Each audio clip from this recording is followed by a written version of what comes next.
Good afternoon. Well, let's take you straight over to Tokyo. You're watching scenes at the Asakura Temple there, where they are about to ring in the new year. This will be Happy New Year to Japan in Tokyo. Let's have a listen.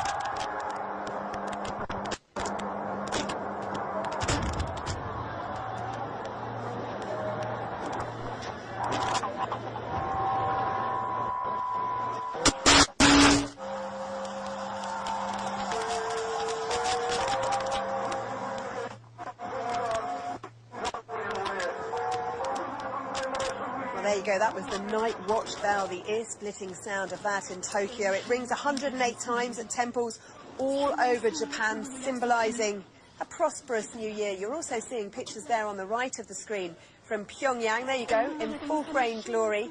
That, of course, North Korea. We're told it's the first ever New Year fireworks display to take place in that country, and it comes just one day after the first anniversary of leader Kim Jong-un's ascension to Supreme Commander.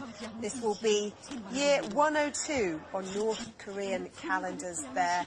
Live in Pyongyang, you can see the celebrations are going on. So Happy New Year, North Korea. Happy New Year, Japan, as celebrations continue in Tokyo. And good news if you're there, I have to tell you, because in Japan, New Year celebrations can last for a week. They tend to go on until January the 4th. And the really important moment in Tokyo, and indeed across the country, not so much the moment the clock turns to midnight, but rather the first sunrise, when the country really celebrates in style as people hang on to see the sun rising for the beginning of 2013 there.